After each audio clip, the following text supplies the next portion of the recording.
We will probably get started with the second case, and this, I don't think that we will have time to go through the third case, so we intend to wrap everything up by 12 o'clock. So this particular one, we called it Bossy Boss. A group of students were directed by a professor in their project work.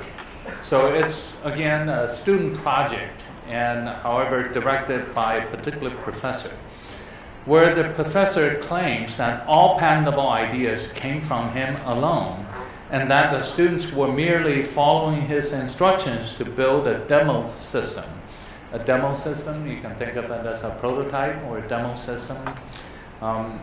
It doesn't really say what kind of a technology is being created, so use your imagination or use your own assumptions. They did not record the events in the lab notebook. A lot of people involved in science would know that in the typical lab, you keep a lab notebook to record any notable discoveries or experimental results. In the case of any inventions or any patentable technologies, typically those notebooks will contain page after page of what discussion took place between which members of the lab on which date, and they are kept sequentially, just like a good diary. In this case, they did not record the events in the lab notebook. But there are traces in emails hinting at the messy process of IP creation. So some, as your typical case, one member emailed this other member, and then the professor may be also making certain comments and different email communications, and it's really hard to figure out exactly who created what at which time, alone or in collaboration with other people. So that's both, this case is both representing a bossy boss and very messy mess. So, furthermore, the professor also claims ownership of an accompanying software program that the students developed under his direction and specific instructions. So by now you realize that this technology contains at least two components. One component is probably a patentable invention. The other component is a software program, and they go hand in hand. Okay, so now what is missing from this case is that what is the question? Well, the question is usually the same kind of question that comes to our door at KTO. It's a mess. People just come to us and say that, can you help sort this out? Who owns what? And what are all the rights and obligations among these players? And here we're not saying anything about students or their status. So you can make your own assumption, but that's probably not the key meaty part of this particular fact pattern. The fact pattern is focusing on just a couple of very straightforward things. Does a professor really have the right, significant right, or the sole ownership or IP right in this case? Okay? So we only have 10 minutes left, so we're going to do a pretty quick breakdown on this. One comment that I'm going to make that's just an overall comment on this particular one is, and I think this is just from having dealt with so many of these types of inventions, is that one of the messiest things that usually actually happens with this is regarding the relationship between the professor and the students. Students, particularly graduate students who are depending on the professor for recommendations, potentially their future career, are very reluctant sometimes to say that the professor is wrong about something, that they may have a claim to ownership in IP, or they may have been an inventor on this. And so one of the things that we're often doing is we are examining the facts of the situation, but we also have to be cognizant of the fact that someone is very dependent on perhaps this professor in this relationship. So I just wanted to point that particular part out. And now I'll let David and Chuck do their attorney jobs. Yes, first, I think all three of us agree that you guys are fantastic. Didn't miss practically any significant fact embedded in this rather messy fact pattern. And so this is really wonderful to know. Now, we, as Kirsten pointed out, we only have 10 minutes, so we'll probably just pick out several very important pieces. Also, they happen to have some additional information that we'd like to share with you, things that we did not cover over the previous day and a half. First of all, as some of you have very nicely pointed out, probably all of you pointed out, it all depends on the details, and the facts are not sufficient as presented for you to reach an ultimate decision. And that's number one. That's great for all of you to acknowledge. And secondly, some of you also mentioned there may be multiple inventions in this. In fact, that's very, very accurate. And the co-ownership status, or whether someone can call himself or herself as a co-inventor or co-owner of a particular patent or patentable invention. Actually, it depends on the specific claims. And as long as there's one claim within a large patent or patent application, as long as one person has contributed significantly to even one claim, that will make that person a co-owner or co-inventor. It's a little bit different when it comes to copyright. Copyright is not based on claims, so oftentimes it's whenever someone has contributed a piece of a large piece of work, that will make that person a joint owner of a copyrighted material. So that's the first part. So this is a good point we didn't cover before with respect to copyright ownership. So let's say that you've been working on a software program for 5 years, and you have tons and tons of code. Someone comes in at the very end and writes one line of code.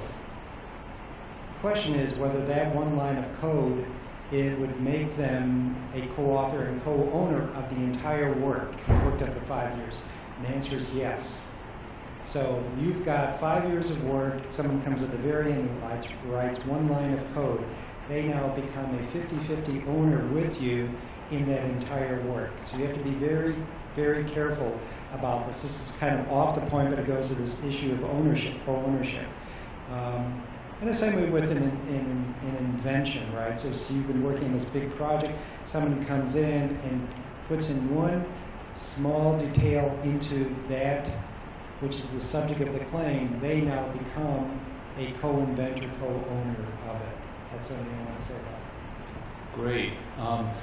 Almost all of you pointed out one thing, that is the professor should be a full employee of the university, and therefore probably, at least we try to separate the fact pattern into the first half and the second half. The first half, it strongly suggested that the invention is probably a patentable invention, whereas the second half is more copyrighted software. So if you make that assumption, you're saying that it's some kind of a patentable invention. The fact that the university professor, even if he could claim that he's a co-inventor, which depends on the facts, on the details, on the messy email trail that we outline here. Even if he could claim that he's a co-inventor, that doesn't make him the co-owner. That makes the university a co-owner. So you probably all got that right, and that is fantastic. The other point that a number of you pointed out is that the emails, and we're really happy to hear that you are now paying a lot of attention to the details, because really it's the details that will end up determining the actual ownership and the resolution of a case like this. Remember, documentation, evidence, and those are things that a court or even KTO will have to rely on. People's memory is very faulty and highly unreliable, especially when there's self-interest involved. It's amazing how people can remember things entirely differently when there's significant money involved. And therefore, even email, anything in writing is better than verbal. Okay? Email these days can be very, very important. And even in a court of law, oftentimes people can produce email, because guess what? Emails don't just exist in a single copy. It gets backed up on the email server, and then it gets backed up again the following night, and so on and so forth. So it's actually very, very convenient to have email trails in the court of law. And by the way, just a word of caution, please review what you have created on the internet about yourself. And don't make any embarrassing things, post anything that might be embarrassing for your future employers to see, that how immature a person you might be, getting drunk at a very young age and always having fun and stuff like that. Now, be a little bit conservative on the internet, okay? So can I just I have one comment here too, is that although yes, a written documentation is always the best source, if there is questions on about who actually invented something, you want to address it now. You don't want to wait for down the line. And you yourself or your knowledge transfer office may not be the ones actually to address this. It's going to be usually an attorney, a professional who actually examines who invented what in those situations. So when we have these kinds of issues come to us, we actually put the onus on a third party to say, okay, here's what the invention is. Now you tell me, you each individually tell me how you actually invented this invention. And having those conversations actually helps distill down very quickly who actually did what to contribute to the invention. Right, and so we have here, in order to, again, we're talking about evidence. This last sentence of the first paragraph, we're talking about evidence of invention. There isn't a lab notebook. Lab notebook is the conventional way of recording your invention. Here we have emails. All you need, if you don't have something verbal, a verbal statement that can be corroborated by a third party, uninterested third party, you can use contemporary dated emails to establish inventorship. So this, the emails are going to be fine. The problem is that those emails, whenever when representing the universities, if there's a question about inventorship or authorship, we suggest to the university, take it offline. Stop sending emails. Don't have the conversation emails with the potential co-inventors, co-authors, because they don't know typically what it takes to become an inventor, what it takes to become an author. Take it offline. Let's have a phone conference, sort it out.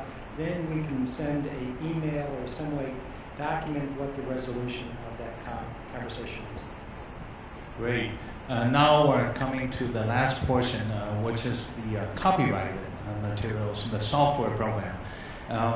And almost all of you pointed out that, well, it depends. That's really music to the ear to people like Chuck and me, because if any law school education can teach students anything at all, it's those two words they need to remember. It depends. Depends on, and again, you pointed out, depends on the status of the students, depending on the nature of the instruction that the professor gave to the student team.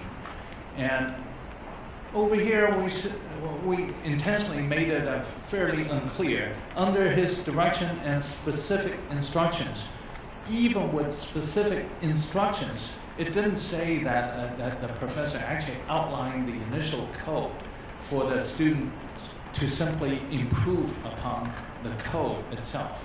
So software is rather an interesting animal. the fact of the copyright protects the creator, the actual creator of the intellectual property, copyrightable material, not the idea person. So even though the professor may have given very detailed instruction, if the professor never touched the code, it's the student team that coded this particular application. The initial copyright owners will be the students initially. But of course, if the students, as a lot of you have suggested, if the students are student helpers, they're literally getting paid to develop this code, then again, who is paying the student helpers? The professor may think that he is, but well, is it really the university paying the student helpers?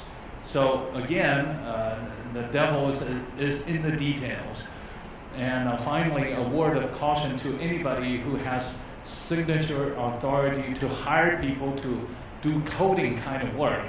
And also for students, if you rely on other people to do the coding work, know this, that unless there's any contract and the terms that says who owns the resulting work, if it's left completely out there, then those coders will end up owning the software copyright. So this is really important for a lot of professors who will say that, oh, well, I hired people to do this, but you better be a little bit careful, even though there is common law, case law, to help you interpret that. Well, if they're paid at all, you know, at least the paying party should have some ownership rights. But if you leave it completely out there, you're really taking a significant risk in terms of code ownership. Yeah, so in this last paragraph, the professor is really in deep water here. It's in trouble because, remember, to have copyrightable subject matter, you have to have original expression in your head, and you have to express it in a tangible medium. So actually write out the code. The evidence, the tangible expression, has the student's fingerprints on it, not the professor's fingerprints on it. So right now, the students are going to win unless the professor can actually provide something showing this, how specific these directions were, how specific these instructions were. If he or she, the professor, has a tough row to hoe here, I would assume that the professor is probably going to lose in this battle. The students are going to win. They're going to own the software. Unless, of course, it was a work made for hire, then whoever paid for it is going to own it. It could be the university. We don't know who it is. And finally, quite a number of you were really impressed by this. Pointed out the fact that, hey, the professor here claims that he gave specific directions, specific instructions, and therefore he deserves this and that. A lot of you pointed out, hey, that's what professors are paid to do. That's their duty. That's their job duty. And therefore, Chuck and I were talking about this off stage. Remember yesterday I mentioned my title, the title of my talk was The Reasonableness in Student IP Policy. You need to be careful because someone in that kind of a power position to simply leverage their existing power, endowed by the university, to try to fight IP ownership with a bunch of students that are sort of in a helpless and powerless position. It doesn't even look good. It doesn't look good to newspaper reporters out there. It doesn't look good to the judge or the jury. So at the end of the day, we have to test and examine the reasonableness in both the IP policy and then the IP policy interpretation and implementation. So thereby, we'd like to thank all of you for wonderful participation this morning. And again, I think you all owe yourselves a round of applause. Thank you very much. I'd like to